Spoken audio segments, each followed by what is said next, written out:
Some animators become the heart of a community, while others become the reason that the community stops trusting itself. What is this dealer? Taking a piss, I've been standing here for 30 minutes. In early 2024, Donut Gamer seemed to materialize out of thin air and immediately dominate the OSC Hot 100 leaderboard. In less than a month, he went from being virtually unknown to sitting just below the very top, with a subscriber count nearing 2 million. On the surface, it looked like a classic internet success story, the kind people love to point and say, see, anyone can blow up overnight. But the excitement barely had time to settle before the cracks started showing. Within the object show community, people didn't feel inspired, they felt confused. Despite the massive subscriber count, Donut Gamer's videos were struggling to reach even a fraction of the audience. Many uploads failed to reach a few thousand views, engagement was almost non-existent, comment sections were empty, like counts were unusually low. For a channel that was supposedly one of the biggest in the entire community, it felt eerily quiet. That silence raised eyebrows. As more people started paying attention, the numbers were scrutinized more closely. Community members began comparing subscriber growth to view counts, something YouTube veterans do almost instinctively. What they found made the situation impossible to ignore. A healthy YouTube channel might gain 1 subscriber for every 100 views, sometimes even better if the content strongly resonates. Donut Gamer, however, was gaining 1 subscriber for every 2 or 3 views. That doesn't happen. No algorithm on YouTube functions that way. No audience behaves that way. Even viral content doesn't produce ratios like that. And at that point, speculation turned into certainty. There was no clever explanation, no hidden trick, no misunderstood analytics. Donut Gamer had subbotted. I just can't believe the wonder of this feeling too. I just can't believe it's true. Ah, sugar. Instead of building a following through consistent uploads, creative originality, or genuine interaction, he attempted to manufacture credibility using inflated numbers alone. The strategy was simple and tempting. Big numbers create the illusion of importance. Importance draws attention. Attention then opens doors.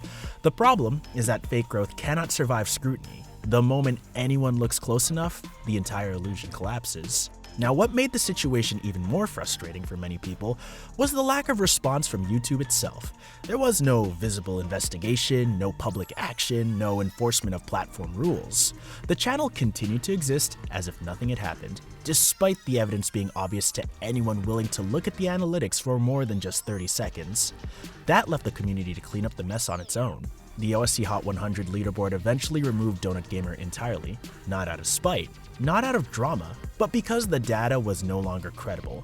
His presence undermined the entire purpose of the leaderboard, which was meant to reflect real creators with real audiences. When the community had to enforce basic standards that the platform itself ignores, it sends a message that's impossible to miss. But the internet always notices. Donut Gamer's rise was fast, but his credibility collapsed even faster. And in a community built around transparency, creativity, and shared passion, that kind of deception doesn't fade quietly. It lingers. It reshapes how people view numbers, trust, and success. That question is exactly why the Donut Gamer story matters, because once you look past the subscriber count, the entire illusion starts to fall apart. But here's the thing, not every controversy in the animation space is about fake numbers or inflated success. Sometimes the problem isn't what a creator shows the audience, it's what happens behind the scenes. Now, Cole the Geek didn't become controversial because of his animation ability. Yeah, your car, not so much? My car? By most accounts, his technical skill was never the issue. The backlash came from how he treated the people around him, particularly the young creators he recruited to work for him. Cole built teams of animators, many of them extremely young, some reportedly as young as 13 years old. These weren't casual collaborations or learning exercises. He expected fully finished animations to be delivered within 5 to 7 days, a deadline that anyone with even basic animation experience knows is wildly unrealistic. What made the situation even worse was the lack of transparency around payment. There was no clear indication that these young animators were being paid at all. To many observers, it looked like Cole was leveraging his platform and influence to extract free labor from inexperienced creators who didn't yet understand their value, while he benefited from the final product. That perception alone severely damaged his reputation. What's funny? This is a game for God knows what prize. Making friends isn't gonna get you to the end, that's for sure. If you want to win, you have to think about you and only you. Then came the second wave of backlash, which pushed things from questionable to outright unacceptable. Cole shared offensive imagery and jokes that many viewers interpreted as racist. Rather than acknowledging the harm, the content came across as dismissive and insensitive. And on top of that, he publicly defended another creator who had been accused of grooming a minor, claiming that the individual had changed. Now, for many people, that defense crossed a line. Grooming allegations are not something audiences take lightly, and minimizing them, even indirectly, was seen as deeply irresponsible. When criticism reached its peak, Cole released written apology statements. Almost immediately, people began posting out that the apologies felt generic, impersonal, and eerily similar to AI-generated responses. Whether or not that was true, the damage was already done. The apologies lacked accountability, emotion, and specificity, and shortly after the backlash reached its peak, Cole wiped his channel almost completely. Videos disappeared, community posts were removed, his online presence suddenly went quiet. To many people watching from the outside, it didn't look like reflection or accountability. It looked like an attempt to step out of the spotlight and wait for the storms to pass. When a creator removes everything without addressing the core issues, it often reads less like growth and more like avoidance. After some time, Cole quietly returned. There was no clear reset, no detailed explanation that directly confronted the most serious concerns. The return felt cautious and incomplete, as if the goal was to move forward without reopening uncomfortable conversations. For many viewers who had followed the situation very closely, that silence spoke louder than any apology ever could. When questions go unanswered, they tend to linger. No one remembers me. Not one person. Maybe you should have labeled yourself recyclable. People might have kept you around longer. What's that supposed to mean? And linger they did. Even now, the fallout is easy to see. New uploads are met with very heavy dislike ratios.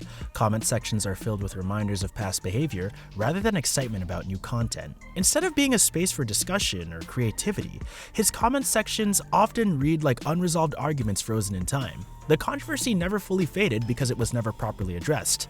Without clarity or accountability, the audience was left to draw its own conclusions. This is where Cole the Geek's story differs from simple internet drama.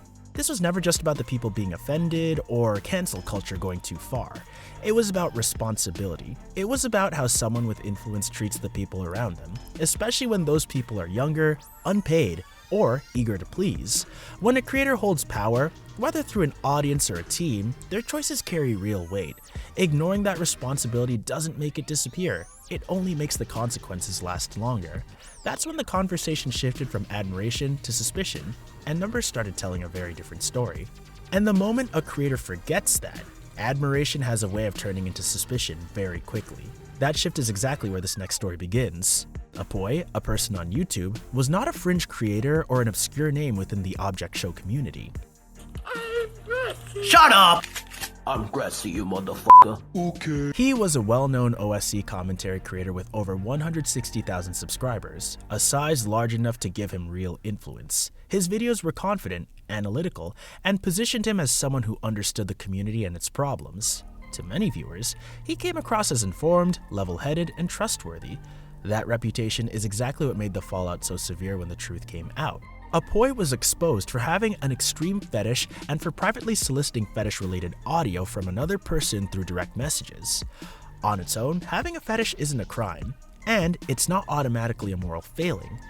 This is not where the line was crossed. The situation became disturbing because of context, timing, and power imbalance. The person APOY contacted had recently expressed suicidal thoughts and emotional distress. This wasn't speculation, this was known within their conversation. Instead of creating distance, setting boundaries, or prioritizing that person's safety, APOY made a sexual request. That decision fundamentally changed how people viewed the situation.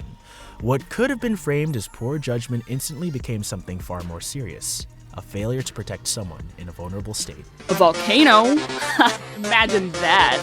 Lol. You're joking, right? Yeah, of course. No, of course not. This was made even worse by the environment APOY operated in. The OSC community has a large number of minors. That's not a secret, and creators at his level are fully aware of it. Allegations surfaced that fetish-related discussions in spaces connected to APOY weren't properly restricted. While not every claim could be independently verified, the concern itself was enough to alarm people. When you're a large content creator in a community with many young viewers, responsibility isn't optional. Coming out of 2 holes! No! Lava shower! Gotta protect Ice Cube! After the backlash began, APOY didn't attempt to deny what had happened.